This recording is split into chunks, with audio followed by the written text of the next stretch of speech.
I guess we are all back here in the class. Can you shout out if you're all here? Marco there is connecting to audio.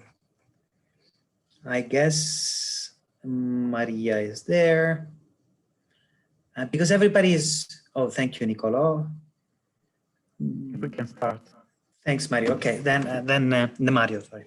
Then I will start. Okay, so what we'll do finally is to translate into analysis and coding what we have done up to now, what we've seen up to now.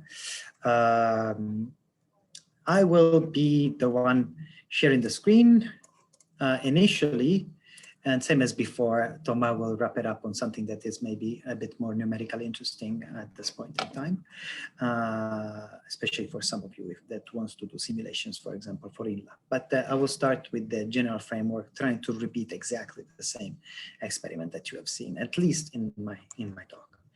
Okay, I'll share my screen. Can you see my screen? We should be in R. Oh, how do I remove this? Okay, I will remove your faces. Maybe not too much. Oh, okay, okay. So, can you see it, please? Can you confirm? I don't know. Yeah. Okay, okay. Yeah. Thanks. So, well, the thing here that now that I think that there was somebody that never had any experience in R, I would say that in this case, what I've done, I mean, what we have done with Thomas was really to try and comment everything. So you should be able to read and get an understanding of what each function does, okay, as you move through the code. But for the sake of this course to actually be in time, I will try to be a bit faster than I should, okay? But if I'm not clear at any point in time, for sure, stop. So, for example, the command set W is set work directory. I'm loading my work directory, but I will then go and look for the data that I will need. The library map tools with the command library in R, you're loading a specific library, so a collection of functions that we will use.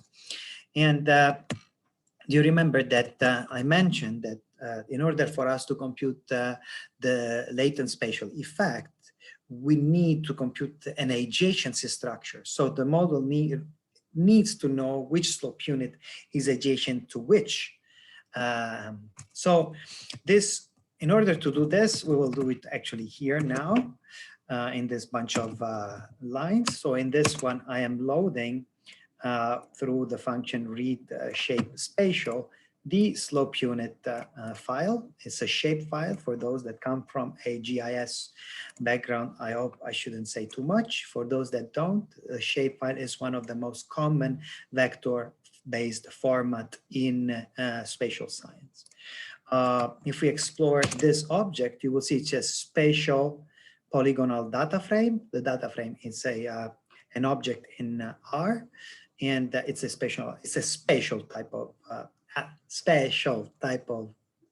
data frame, which is spatial in nature, and you will see it in a second that we have here. For example, if I click here, can you see? Okay, I will show you it in a second in the code.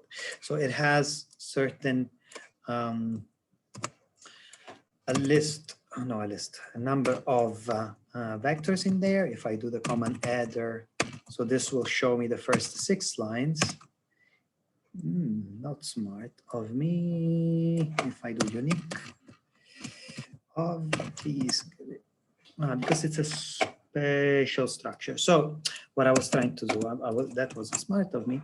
It has a field, which a column, which is called slope unit ID, which reports a unique ID for every slope unit. That's basically it.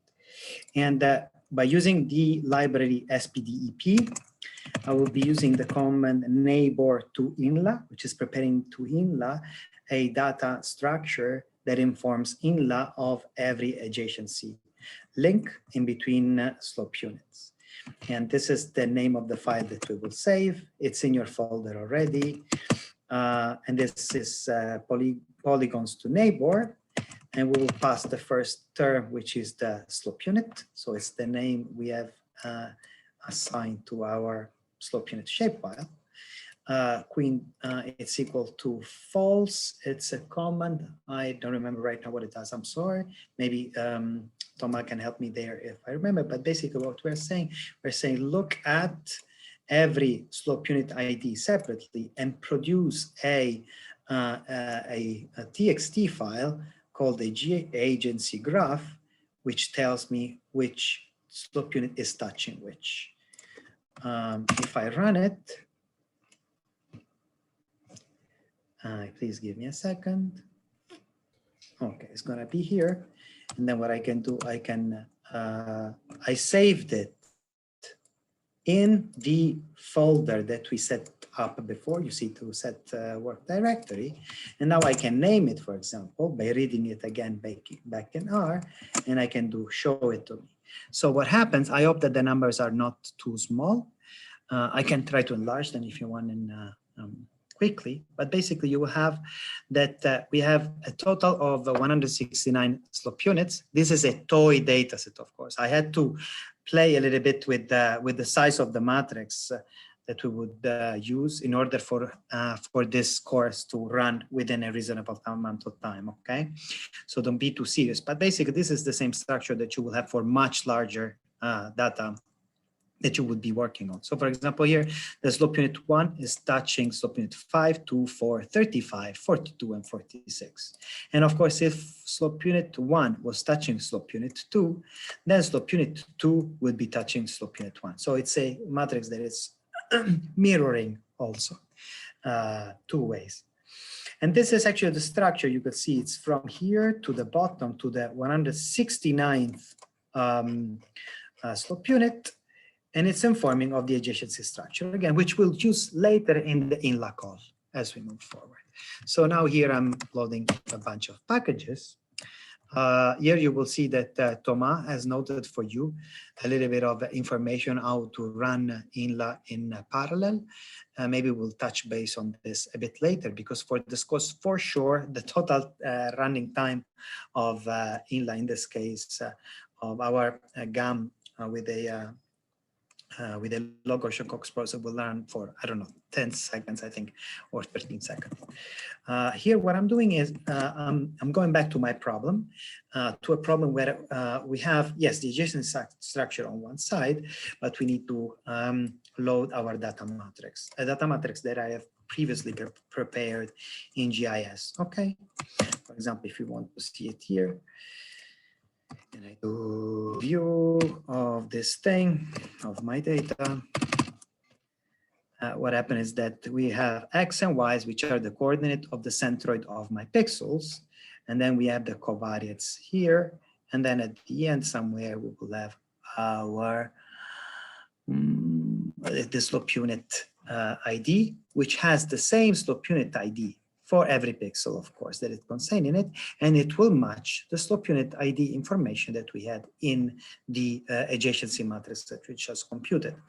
And of course, we have a column, which I called landslide count, which reports the discrete number of count that we'll use as our target variable later on in the model. Of course, if I am going too fast, please stop me there and tell me if I'm not clear, okay?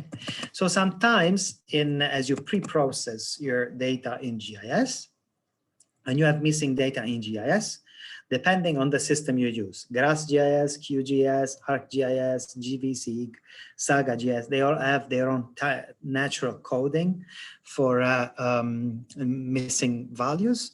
The most common are 4 times 9 with a negative sign before, or 5 times. So what I'm doing here, I always have in all my codes this part where I basically say, okay, if you have this, please don't use it as a real value, as the covariate slope as a minus 99999 in there, because that will mess up your analysis. So you can set it up to NA, and then you can remove those NAs from your matrix by using the na.omit function. Okay. So now the data, it's clean, assuming that you did everything properly before.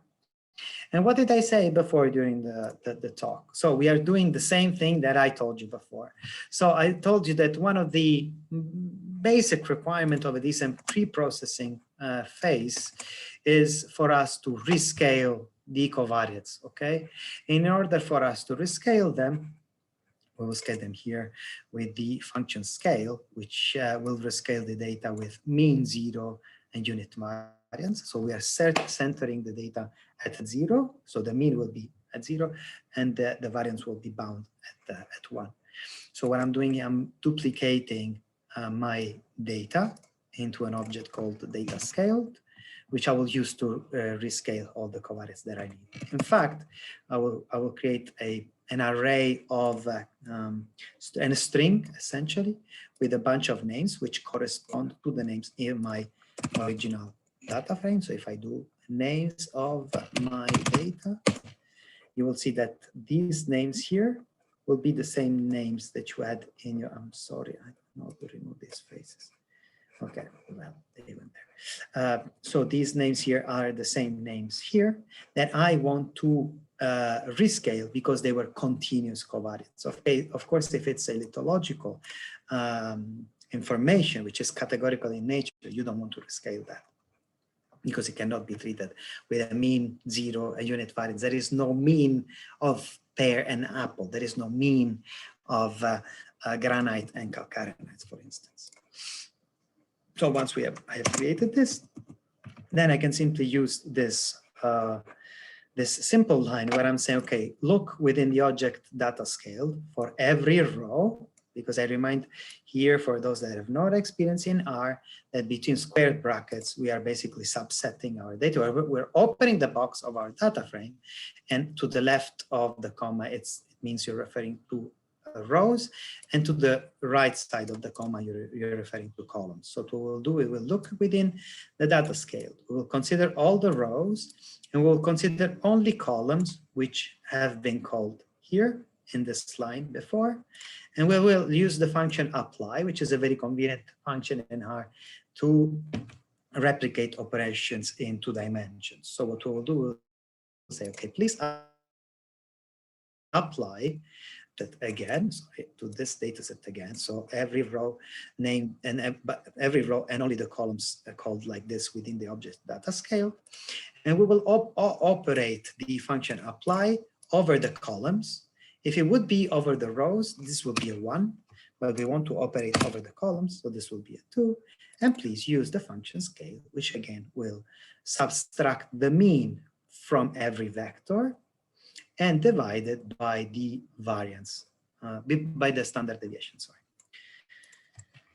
Okay, so once we have done this pre-processing, then we will not have that problem of having the elevation, for example, expressed very differently in units from the planar curvature, because the model doesn't know, it doesn't reason in terms of units. So you want to express your data into a unitless scale. And to show you that this transformation is keeping the same order of the data, the same structure of the data, I've simply chose to add here something that will plot my original data, because it's from the data frame, my data, compared to the rescaled version of the elevation that we generated in the data scale side. If I'm right and everything is kept as it was, just to rescale, we will have that this one versus this one will give you a 45-degree line associated in between the two. This one goes here. Okay, I will play around with this thing on and on. Okay, and then if we do this, you can see that we have the original elevation from 1,500 meters above sea level to 4,000 approximate meter above sea level. And then you have some values here, which are the rescaled version of the elevation. And I mentioned before to you that it was centered at 0. So mean 0 unit variance, and the centering at 0, for example, I can show it here. So you see, this is the mean value. So I'm plotting up line, show me vertically a line, which is at the value, the mean value from the vector elevation in the original data, and color it with red. And you will see that the mean value is at 2,400 meters. But if we intersect then this one, this line with the original data, look what happens. You will have that the rescale is exactly centered at 0. So our rescaling is a good rescaling, and it will keep the order of the data as it is. So it will only help us in our interpretation. Okay. So what I will do here, sorry, I will clean up a little bit to help visualizing what I'm doing. Okay. Then what I'm doing here, finally, I'm creating a new data frame, which is containing the information that we rescaled and some additional information that we need for our model later on. Okay. Here, I am preparing the same matrix that will pass to INLA. This is why I called it covars for INLA, which will be cbind is a column binding. It's a command to attach columns in R, and we will be attaching a vector of ones. This is Thomas, correct me if I'm wrong. It's just a matter of syntax in R, in INLA, sorry, which will be used to explicitly extract the value of the intercept later on. It's not really a numerical requirement for the model to run or not. This could be avoided. It's just that we want to use it to visualize the value estimated, the posterior distribution estimated for the intercept later on. And I'm C-binding now this vector of ones together with this covariate that we have extracted here. So I'm doing this. And now let's remind ourselves that I said before that at times continuous covariates have typically gets reclassified into a finite number of bins. You can do it if you are a GIS expert. You can do it in your GIS system by using the function classify. And if you want to work directly in R, you can use easily, for example, the function INLA group to do exactly the same. And here, because I wanted to show you the difference, I wanted to show you how to model with a random walk. So as a nonlinear function that's for which the model is informed that there is an ordinal structure in the data between classes, I have decided to take the microseismic intensity and use it as a nonlinear function rather than as a linear covariate. Okay, and what I'm doing here, I am adding to the data frame cover INLA a new vector called MILEV, microseismic intensity into levels, essentially. And what I'm doing here, I'm using the function INLA group, and I'm taking as an input the vector of macroseismic intensity for the Lucian earthquake, and I am slicing the distribution of the macroseismic intensity into 10 classes. And the method for the slicing, I am choosing the standard method cut, which within INLA will create an equally distance bin. You have, I don't know, it's easier if I talk about slope. If you have 20 classes for a raster that goes between 0 and 90 meters for the slope steepness, and you asked to have, for example, 10 classes, you would have one class every 9 degrees. Okay, this is what the method cut would do in standard in INLA, but you could also, for example, use the method quantile, which will cut according to a quantile distribution, following the number of quantile you will ask here. Okay, we'll go for the, let's say, an equally spaced reclassification of our continuous information of the macroseismic intensity. And this we can prove it here. Okay, I will move you here. We can do table, and you can see now that we have 1, 2, 3, 4, 5, 6, 7, 8, 9, 10 classes with a population of pixel equal to 331 pixel for class 1, 1,700 of class 2, and so on and so forth, this is, by the way, by using the function table in R. And these are the labels of the classes. These are labeled, literally they're apple and pears, but you just, sorry, I shouldn't have said apple pairs. These are the names that that we assign to the to each class, that we will refer to each class. Okay, and that these weird values are because they are not in actual macroseismic intensity, which are, it's only positive, right? If I do range Oh, my data. Sorry, I am improvising here. You see, the range of my data for the microseismic intensity goes from 6.5 to 7.9, but I just passed through the INLA function the rescaled values. It would have changed anything if I would have passed exactly this. But you see these weird values because they have been transformed with mean zero and unit variance. Okay, this part I will definitely and gladly leave it to Thomas, because this is, for example, how you introduce the term theta to INLA that Thomas has explained technically in his talk. And these are the prior information that you set up to your model. So this is the PC prior that he spoke. And you can do this for example, we set it up for the random walk, for IID models, and for fixed effects. But Thomas, you can jump in, no need to share, and enjoy a little bit of a couple of minutes to say what is this. Okay, so I will try to explain this. So in this model, we need well, three types of well, we have three types of hyperparameters, and we want to estimate them, so we don't want to fix them a priori. So this means that we have to set an appropriate prior distribution.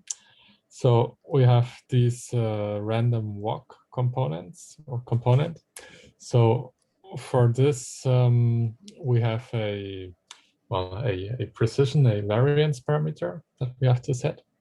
And we have this IID component, for instance, for when we have a categorical effect, then we also have to, well, then the parameter corresponds to the variance of the coefficients of the different categories that we will estimate. So again, we have a precision parameter, and then we also have, well, it's the same for what we call the fixed effects. So the beta coefficients of the linear predictors.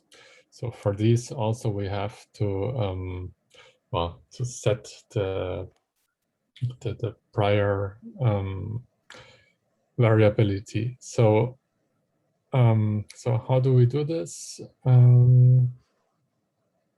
Okay, so well, the fixed effects, usually they are relatively easy to identify from data to estimate. So often what what INLA does is that we just fix the priors for these betas are Gaussian. They are part of the latent Gaussian variables, and we just fix the variance of the Gaussian. So by default, the Gaussian is centered at 0, and it has a certain fixed variance. So the syntax, it's a bit technical. So in INLA, all hyperparameters, they have some kind of internal representation, and then they are called theta. So here for the fixed hyperparameter, what we do is we set an initial value. And here this theta, it corresponds to the log of the precision, so to log of 1 over the variance. And this means that here we fix the precision of the Gaussian prior of these beta coefficients to 100. So the variance, it's 1 over 100, and the standard deviation, it would be 1 over 10 here. So this is, well, it's slightly informative, but we have a quite large point pattern, and we don't have many of these fixed effects. So typically there will be enough information in the data to drive the estimate, the posterior estimate, towards the correct value that corresponds to the data. So that's what we do here. So we have this fixed equals true. And well, the other two parameters, so the hyper IID and hyper RW, we want to estimate them. But still we have to set some kind of prior specification. And this we do it in the way that I described well before. So we have two values here in this param. So the first, it's a, well, some kind of threshold value, some kind of reference value. So it's here for the standard deviation. So if you see the prior, it's called a PC preg. So it's a PC prior for precision parameters. And then this param, well, the 0.1, it corresponds to a standard deviation of 0.1. And the second value is 0.5. This is a probability. So what we say here is that a priori, the probability of having a standard deviation larger than 0.1 is 0.5, it's 50%. So, I mean, this is also relatively informative here because our reference standard deviation is, well, relatively small. But then, I mean, it's a quite complex model, so I think it's good that the prior model, it's, well, relatively informative. And anyway, if there is a strong signal in the data that points towards a standard deviation that is much larger than 0.1, then, I mean, automatically the Bayesian mechanism, the posterior distribution, will give us an estimation of the standard deviation that can be very different from what we specify here in the prior. So the priors that we specify here, they are quite informative, but, well, the model is very complex, so I think that that's fine to do it like this. So this also avoids to have a model that would have tendency to overfit, so to become too complex. So in general, there's not one unique right choice of how to set these priors. So when you have no idea, then, I mean, you can try several different specifications and then look afterwards how compared the estimated models for these different specifications. So that's perfectly fine. Okay, so we are setting these priors, and then here we are setting some parameters that will refer to our, so here I'm creating a vector called y_count, which is essentially our target variable, checking the size of my metrics. So the number of pixels are 10,043. And here I am trying to set, for example, you could want to extrapolate how many number of landslides exist per slope unit, or you may want to extrapolate from your model how many number of landslides exist per meter squared, right? So here I have left, in a way, you will see here that I have noted down different ways for you to do this. But essentially we'll name the area of the pixel 1 to the power of 2 simply, and we will repeat this value n times as long as is the vector of pixels. So this will be essentially a constant value of 1 because we want to know how many landslides exist per slope unit. But if you have another requirement in your model, modeling per kilometer square or per meter square, we will choose a different realization here. Then we'll copy this information in a vector called offset. Here we are checking how many landslides are in total within our study area, so that our model has a sort of a starting information of how many they are. Let's see how many they are actually. 1,142 landslide in this small area. And then what we want to do here is having a sort of average global information, and we are dividing the number of landslide by the number of pixels times the area pixel. Okay, this is an important starting information from the model. That's basically what we do here. Then I need to restructure this simply for helping you to see things with me. So here in this code, I mean, there are several ways to do it, but here in this code, for simplicity, I am separating, I'm creating a data frame, sorry, a matrix later on of covariates that we'll use linearly, okay? So I am taking from covar_INLA all the rows, you see to the left of the comma, and all the columns will be actually those that we named after these covariates, which we will be using linearly in the model. So I fixed the fact, and I'm converting into a matrix here.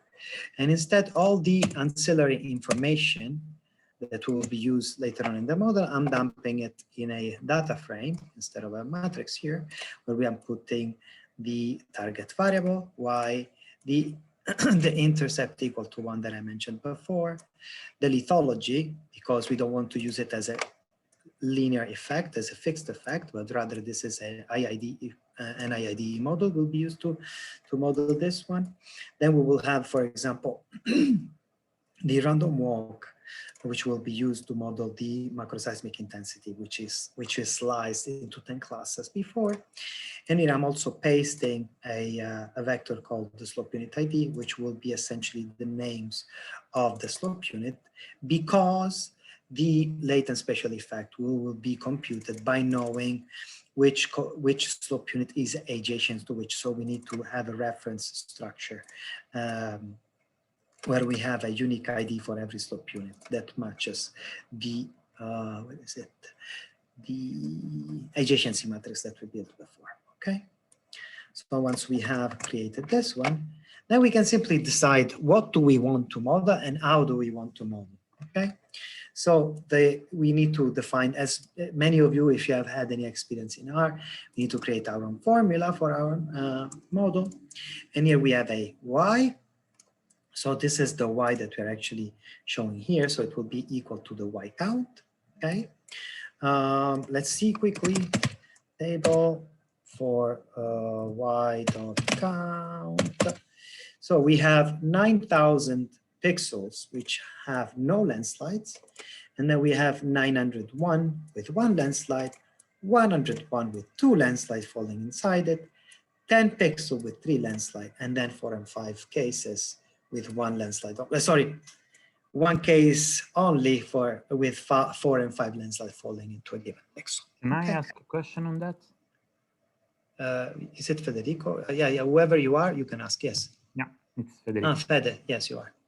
Is this fact of having unbalanced class playing a role in the modeling? As you have 9,000 absence or pseudo absence, we should say maybe, and yeah, not so many with pixel with energy. I mean, I understand that if you want to have a sort of model that really has the ability to explain everything equally, you would require to rebalance your data, but I wouldn't say it's a requirement. I mean, this is what nature does, right? Otherwise, if it would be 900, I'm guessing you're referring mostly to the 0 actually.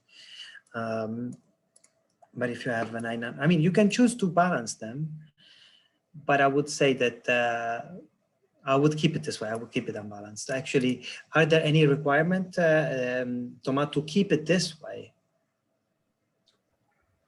I think rather than balancing. With this Poisson process framework, you should keep it this way, and it works fine.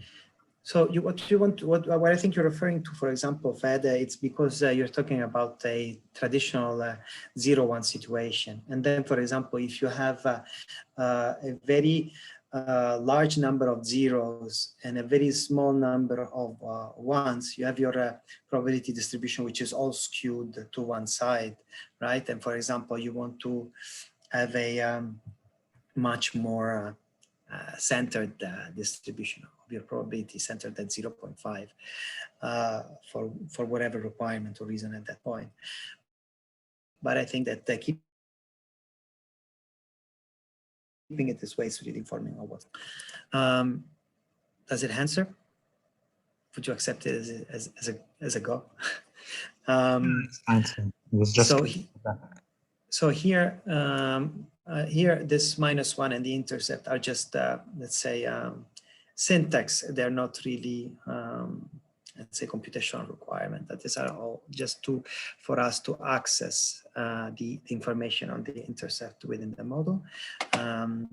Thomas, you can tell me if I'm wrong. This should be the case. Yeah, I mean the there is a default intercept in INLA, but it has a very weird internal name.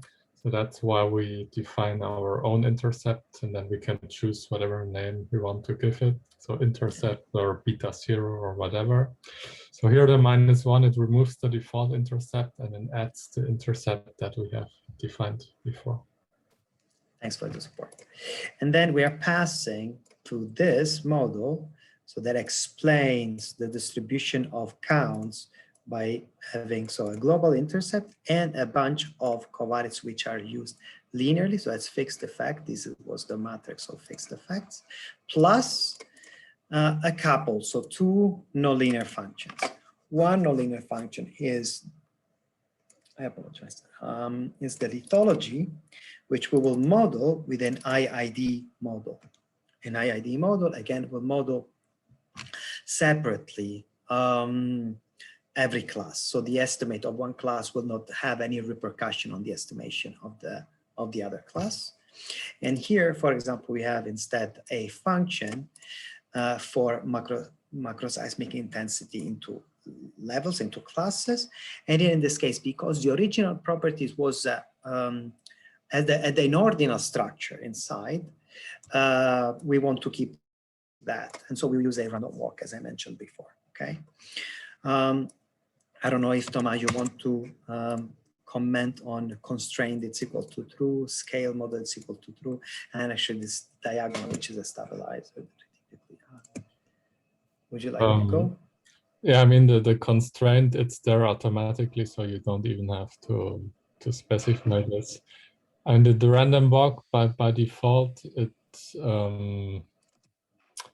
well, you have to constrain it somehow such that it is well-defined. So constraint here means that the sum of all the coefficients is constrained to be 0, because otherwise you would run into identifiability problems in the model.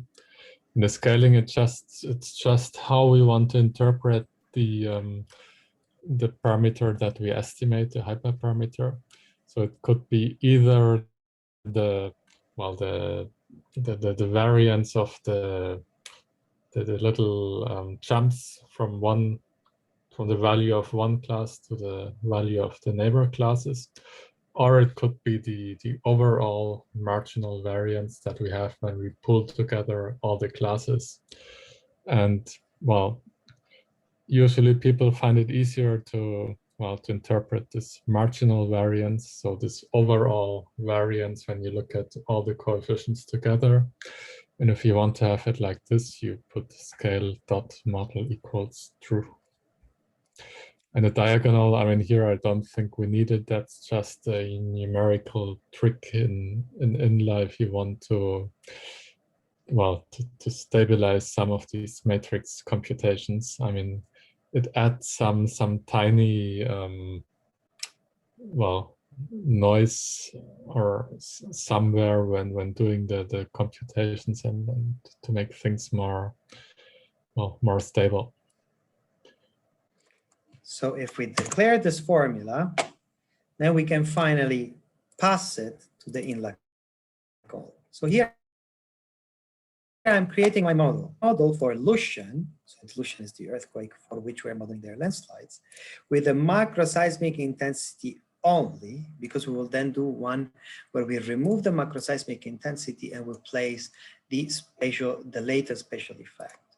So I'm creating this model, which will be created by using, so INLA, this is the call. The structure is dictated within the INLA, the formula that we used. The family, so we said it before, sorry, I'm restructuring a little bit to make it more visual. So the family is a Poisson family. The data is contained in our XM for the nonlinear, so for the linear properties, so for the fixed effects, and the DF will have all the additional information, including the target variable, right? And then we have control fixed, and the offset that we generated before, the number of threads that we want to use, and these are strategies for fast computation or slower computation. And Maybe Thomas, you can go for here. For example, control predictor is a requirement if you want to make prediction later on, and verbose equal to true. It's for us to get a report of what INLA is doing. But I always like that you take over when it comes to declaring the priors and the precision parameters. But you explain it at times 10 times better than me. Well, I will try. Okay, well, with INLA, so there are quite a lot of options that you can, well, customize. So you may look a bit technical at the beginning, but usually it also works perfectly if you just use the default options. So that being said, so what we're doing here, well, the data argument, well, just provide the data. And then there are all these control dot something, these lists. So there are usually good defaults for these, but sometimes we want to modify the defaults. So for instance, in control.fixed, we can put some information on how we want the prior distributions of the fixed effects to be handled. And so what we do here is that we set the precisions to 1. So it means that the fixed effects, they have Gaussian prior distribution with mean 0 and precision or variance equal to 1. So that's the same. So the E argument, it can be used with the Poisson models. It's a multiplicative offset in the Poisson intensities. So for instance, if you have spatial mapping units, a spatial partition with different areas of your mapping units, then I mean it would be natural to use the area as a kind of multiplicative offset, because this would mean if you have twice the area, then you would expect to see twice the number of landslides. Well. Okay. This is for example the case if instead of modeling pixels, you would model slope units, right, directly. If you start from the slope unit level and therefore every polygon has a different area, then instead of passing a vector of fixed values, we would much rather pass the vector of the length of the slope unit area. Sorry, okay. Yeah, good. So the num threads. So typically your computer has several processors and CPUs, and here you can tell INLA how many of these it can use in parallel. So by default, it will use all of them. So well, that's with small models like these, it's not a problem. But if you have very big models and you use all of your CPUs, then each CPU will have certain memory requirements. And I mean, in the end, it can happen that you don't have enough memory. So in this case, it's good to use only, for instance, two CPUs, 2 threads. And so the others are not used. So this means if you want to do some other work on your computer in the meantime, you can do it without problem.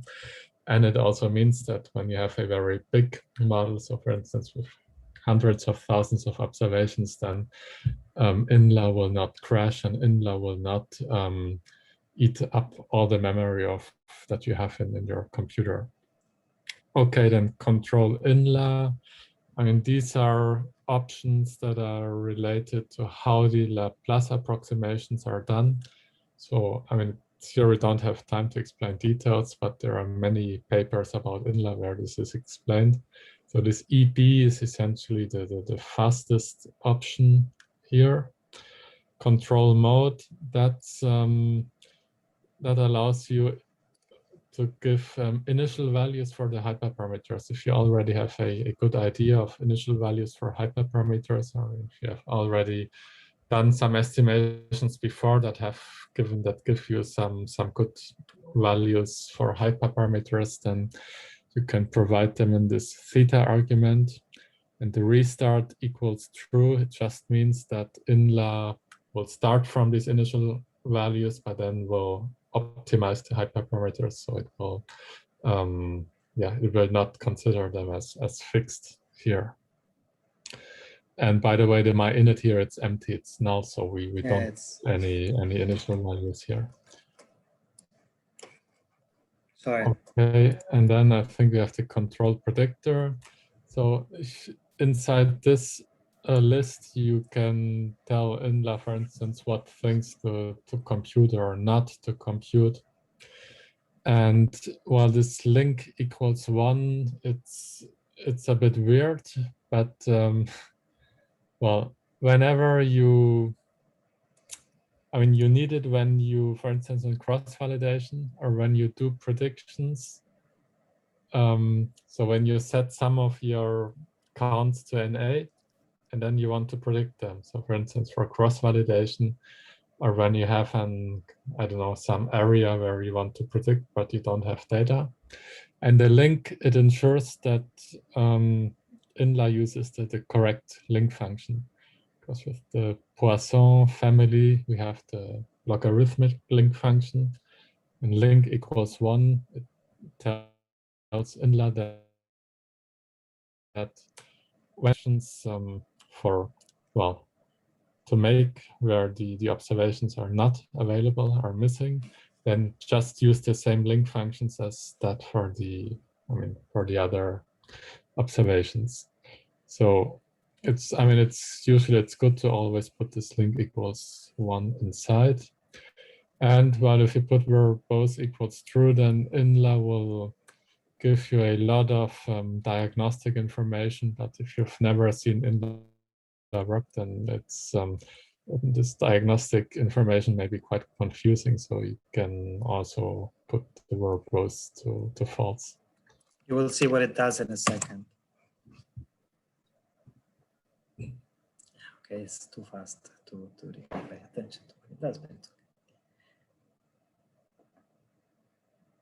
oh, we're almost there. It should be a couple of seconds. Yeah, 11 seconds to finish. So we have created our first INLA model to explain the landslide counts for the Lucian earthquake with a model that has only this information, our fixed effect, and two nonlinear properties, which one is the actual ground motion with a random walk. But we could also now test whether we can capture the signal of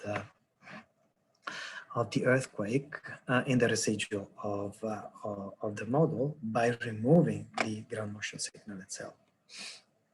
I'm not going to spend too much time because this is exactly the same equation as before, but instead we are removing from the list here the macroseismic intensity with a random walk, and we are using the slope unit ID, so that will control the ID in the adjacency matrix that you have seen, and for which we are using a model which is called the BSAG. The adjacency graph structure is led by the adjacency graph we created before, and the upper parameters are the same that we have set up for the random walk. Actually, if I'm not wrong, a BSAG is a two-dimensional random walk, right? Yeah, so I mean, you can see it like this, yeah. So if we create that formula and we run this code, we have created now a new object, a new INLA object, which is called Lucian, but it has the latent spatial effect only. And now we will play with the data to see what the output is. Okay, it's 5:25. I hope you can stay with me. So essentially what we can do, we can interrogate our INLA object here, Lucian MI only here, and see, for example, the precision of the lithology, some of the key crucial information that will be reported, for example, the posterior distribution, the mean, the standard deviation, the quantile description, for all the fixed effects that we have used, including the global intercept that we have mentioned before. The same thing will be for the random effect that will be reported here with their hyperparameters. A similar information can be accessed with using the function string. You can explore a little bit the structure in the information in the object. I hope you will do it on your own, because I don't think I can actually go around inside all this.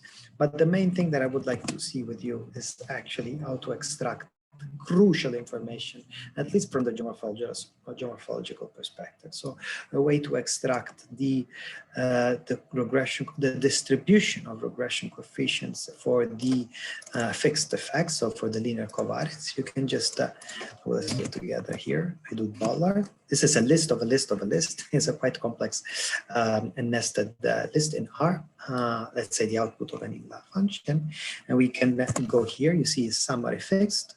This is going to be all the information related to the linear covariates you have used.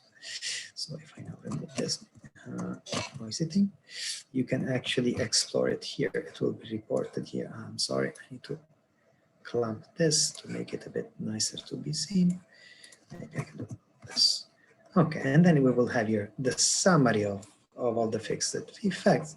They will be reported here. So you will have your mean of your regression coefficient, the standard deviation associated to it, and the quantile description of it, where this is the median, this is the 2.5 percentile, this is 97.5 percentile. And these are all the covariates that we've seen, which we saw before by using simply the function summary, right? But we can also do the same by accessing the nonlinear properties that we have used, which I remind here we had two, right? So if we access the INLA object and we explore the summary.random, okay, ooh, what did I do? Random with tab, you will go inside. And then we will have, for example, to explore what happens for the lithology and what happens for the classes of macroseismic intensity. For example, here I will do it for the macroseismic intensity in 2 levels, and we will obtain the information per ID. This is the ID, I mentioned it before, of every macroseismic intensity, and for the values are the rescaled ones, and this is the mean, and all the other posterior information of the information of the posterior distribution. And then I actually forgot to do this for the lithology, but it's a very similar concept. I don't think I have to invest too much time in there. You have class 2, class 7, class 8, which are alcaranite, phyllites, clays, and silt, and whatever, marls. And you have the mean effect that these classes have onto the final intensity model, as well as the information on the posterior distribution around that mean.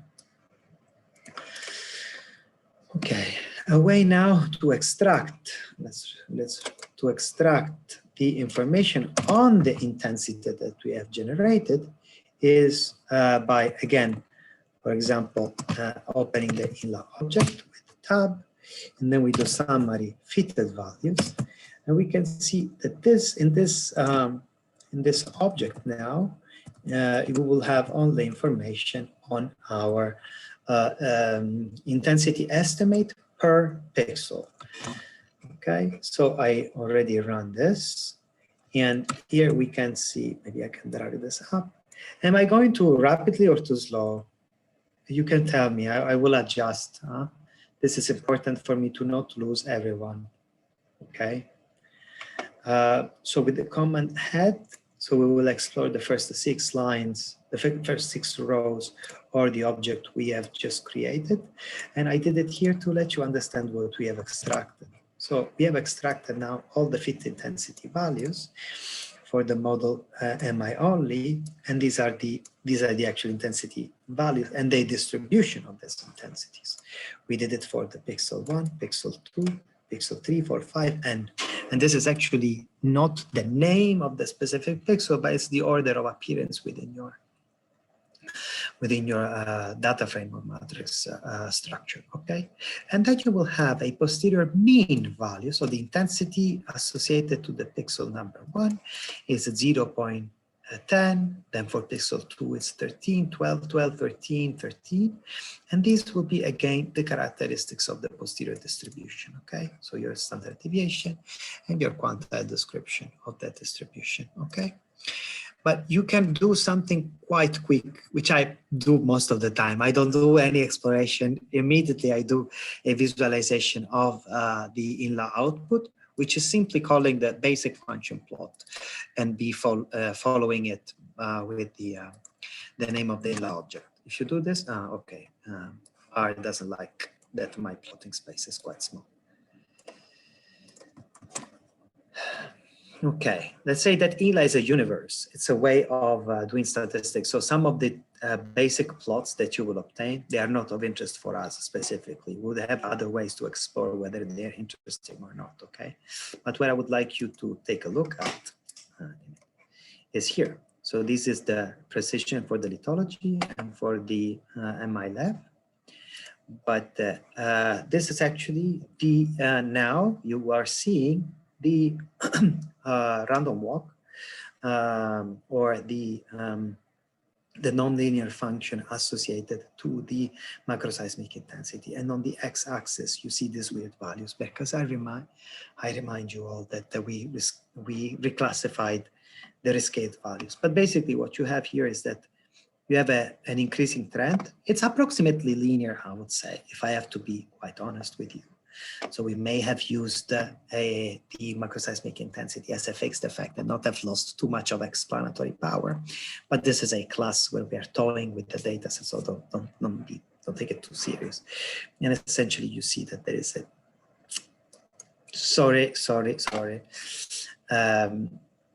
where you see an effect of the macroseismic intensity that contribute to increase to the number of landslides per mapping unit. Okay, which is kind of intuitive, right? If the ground motion increases, I'm expecting to have more and more landslide counts. Okay, maybe, sorry, I should show you that this is another basic visualization of the lithology effect. Of course, this shouldn't be a line plot because every class is independent from the other, but this is just a basic plotting tool. We will do it a bit more tidy and neat and nice in the following examples. And these are actually the posterior distribution for each of the linear covariates. So you have one tiny bell, which is just for one value, and you have your mean and your distribution around that mean. Whereas here we had, oopsie, whether here we had for every, whether here we had a continuous function where we had the posterior mean and the variability, can you see? So here we have it estimated to one value and its distribution for every single covariate, okay? Here we do this as the same. I don't think I need to go through it for the latent spatial effect. And here I have provided you an easy function to extract just those variables for which the model is 95% certain of the role of that covariate. Because in fact, if we look at this, hopefully I can explain it a bit nicer here. Come on. Let's take a stupid, okay, this one. Let's say this is the profile curvature, okay? You can see that this is the posterior distribution of the regression coefficient associated with the profile curvature. But within this distribution, you see that the zero is passing through it almost in the middle. So the model is not able to recognize whether the role of the profile curvature contributes to increase, whether it's positive, to the number of landslides per mapping unit, or to decrease to the number of landslide per mapping unit. In other words, this covariate is not significant in our model. And we would be much rather interested in knowing, for example, this case, the the average temperature difference, whatever I computed this covariate in that paper, which is constantly negative. So the model clearly recognizes that the role of this covariate is negative. So as this covariate increases in values in its Leader scale, it will contribute to decrease to the overall number of landslide per mapping unit. Okay. And this quick function that I have created here, you can now use it to extract significant effect for anything that you're interested in. Let's go back here. For example, we had a long list of fixed effects. See here, like 1, 2, 3, 4, 5, let's say n, whatever 9 that is. And now if we extract only the significant ones, we will have just 1, 2, and 3, among which actually there is the average temperature difference that I took as a reference during the exam. Okay, and you can do the same now that you have created this function for any lithological class or any other thing that you may be interested in checking. But these are, again, horrible plots to put in your papers, for example. So here I've that you can use to extract information and see how it works. So for example, here, the average precipitation appears. I'm not going through what I've done, right? So I am plotting the mean of the second covariate appearing in the list within my summary fixed data frame. And I remind here that the first one is the intercept. So if I do actually this, I will quickly show you. You see, you have the intercept first, and then we have the average precipitation, which is the second object, and then we have, oopsie, the mean will be minus 0.009. Sorry. And this is actually what we see here now, that the posterior mean is at minus 0.09, and your 95% credible interval contains the 0. Therefore, it's a non-significant covariate, okay? You can play around with these codes. You can do it for whatever, covariate number 3, and plot it again. But of course, this is not going to be the average precipitation. It's going to be something different. Let's say it will be average temperature difference. Oopsie, okay, sorry. I was dumb. I had to fix also these ones here. And this is instead of average precipitation, this is average temp diff. Sorry, my fault. So if I do this now, it should be correct. Please be correct. No, it's not.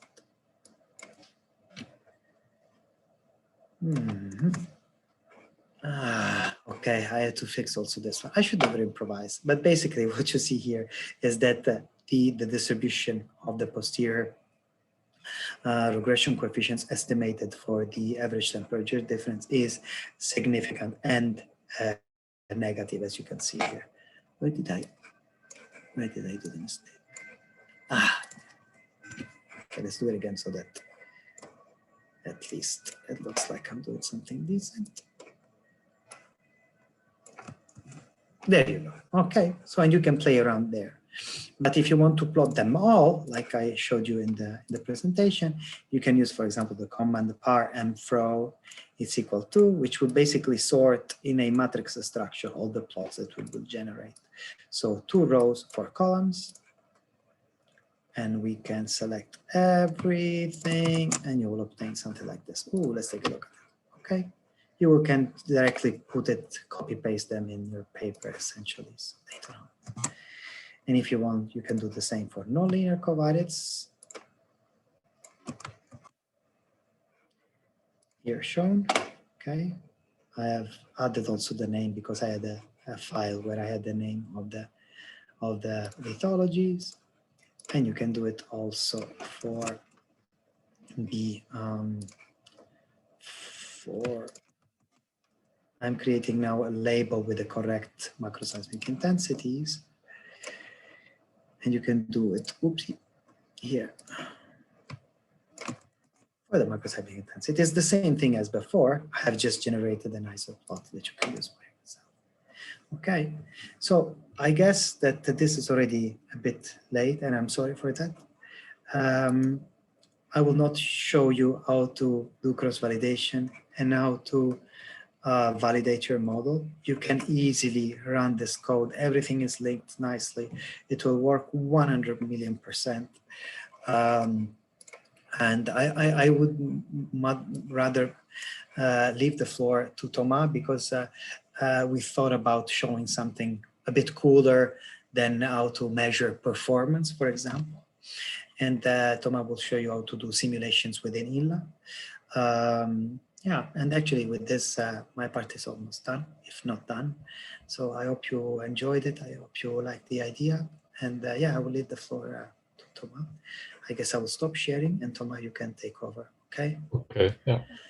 For the cross-validation, if you want to present it in 5 minutes, I mean, it's all recorded, so sorry. people can come back later to the recording and see. Yeah, I mean, if they are interested in it. Okay, yeah. So maybe, yeah, but still, it's quite late, so we'll probably have to speed up a bit. Okay, so I will try to share my screen. Let's see how I can do this. RStudio is here. Okay, can you see my RStudio screen? Hopefully. Okay, so where am I? Okay, so I mean, one thing that we would like to look at now, it's in the other code file, in the one that's called exploring results in cross-validation.r. So please go into this file, and I think yeah, the piece of code that I'll show now, it's not yet in the code file, but we will provide it later. So it's just to give you a small example of how you can do simulation from the estimated model. Okay, so there are pieces of code that yeah, we won't discuss in detail. Okay, so one thing that is important, so if you want to do posterior simulation, you have to make a tiny modification when you call INLA. So in INLA, there is, where is it? There is this control compute. And here we have to add this config equals true. So here we tell INLA that, well, internally it should store all the information that is necessary to do the posterior simulation. So it's called config because, well, you can call these the configurations of yeah, of hyperparameters, of precision matrices. So all these things that INLA has calculated during the estimation, they have to be stored to perform the posterior simulation. And since this takes some more memory, it's not activated by default, but we can activate it with this config equals true here. Okay, then I will rerun the same model as before, but now with this config equals true.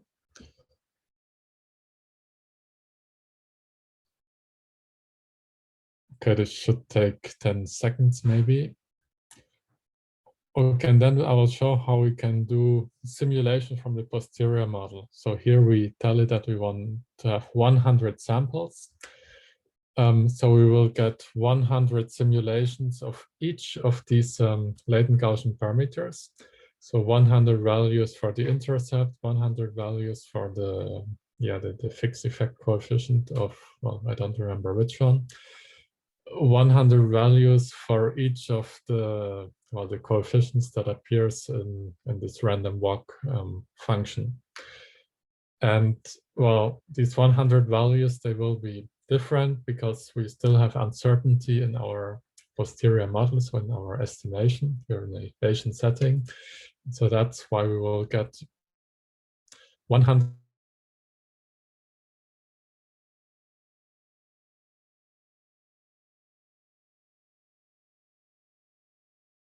well, simulations of all of the parameters to look at different samples, but still there typically is some uncertainty, so the values will be different between samples. We want to have 100 samples, and now the function that will give us the samples, it's inla.posterior.sample. We tell it how many samples we want, and we did the second argument, it's just the fit object from INLA that we have just estimated. Okay, so I run this. Okay, so the samples object, it's a list. So here it's a list of length 100 because we have 100 samples. So each component of this list corresponds to one sample. And so if, for instance, if you look at the first component, so samples 1, and at the what we have inside, so there are three objects inside. So hyperpar, these are the samples of the hyperparameters. Well, here we're not really interested in this, then the samples of all of the latent variables. So this includes the predictions, so the log intensities of the Poisson variables in each of the pixels. And then there's also the log density, so the density value that is associated to the sample. So that's also a thing that we don't really need here. And yeah, so we're mainly interested about this latent thing here. And this latent, it's a vector, and it's a vector of length 10,067. And to better understand what these 10,067 components represent, yeah, we can look at this thing here. So essentially, it tells us what these latent variables are. So the first components of the vector, they correspond to the predictor. So these are the log intensities. So they go from the first component to the component 10,043. So I think there are 10,043 pixels. Otherwise, there would be something very weird. Then the second components, these are the coefficients of the lithology category, of the lithology factor. So there are 10 and so on. And for instance, RSP, it's a fixed effect, so a linear effect. It has one single coefficient, one single beta. So that's where we have a 1 here. Okay, now just to give a very, very simple example of what we could do with this. So for instance, you would like to have a posterior sample of the distribution of the total number of landslides that we have in the study region.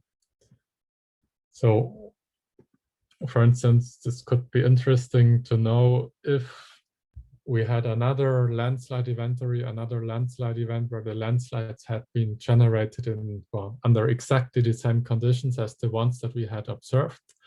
How many landslides could we have observed in this case? So what is the kind of remaining uncertainty if we had been in the exact same conditions of predictors and trigger and all conditions? So what I do here is I look at total ops. So this is the observed number of events. So there have been 1,142 landslides. And then what we do here is we compare the 100 simulations to the observations. So this is like a very simple sanity check for the model here. Of course, with these simulations, we could do much more sophisticated things. Okay, so now we calculate the estimated or the simulated total numbers of landslides for the 100 samples. So for this, I use a loop. So that's very basic. So the log intensities, the predictions, the linear predictions. So I think we call them eta at some point in the in our slides. They correspond to positions 1 to 10,043 in this latent vector. So we extract them, and we have to take into account this log intensity function. So we have to transform them with the exponential function to be on the scale of the intensities of the Poisson distributions. So for each sample, we calculate these intensities. So these will be 10,043 values. And then for each of the intensities that we have sampled from our Bayesian model, we can generate numbers of landslides. So they have a Poisson distribution.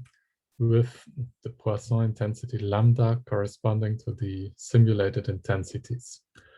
And then the total number of simulated landslides for posterior sample I, it's the sum of these counts that we have simulated.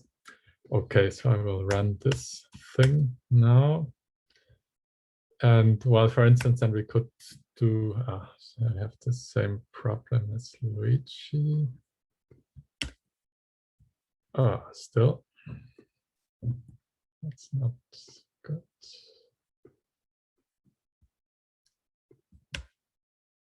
Yes, right, because I have not correctly set up my plotting device. Okay, so now that's the box plot. So you see here over these 100 simulations of our estimated model, with the uncertainty that we have, we simulate total landslide numbers around, well, I would say 10,000, what is it? 1,020, slightly more than 1,000. Up to more than 1,200. So there's still some uncertainty and it's not very large. And now to check how close our model is to the reality, so to what we have observed specifically in our data, we could add a line of what we have in the data. And so here we see that the model it succeeds and it matches almost perfectly what we have in the data. So here we have a very, very nice results. And well, as I said, these simulations could be used for many things, for many for many types of analysis. And typically we simulate when it's important to learn something about the uncertainty that we have in the predictions in the quantities that we want to estimate. That's when we do the simulations, we keep the uncertainty by, well, for instance, here by looking at 100 different, well, scenarios generated according to our model. And so that's why simulation is a very powerful tool. It also means that anything that you can do with in a Markov chain Monte Carlo setting, where you do estimation by Markov chain Monte Carlo, you can do it also with INLA, because we also can generate samples of the estimated model, and even better, the samples that we generate here, they are mutually independent, which is not the case when you do Markov chain Monte Carlo. Okay, so I think if you have any questions left, so we would be happy to answer them. And otherwise, I think we have shown the most important parts of the code.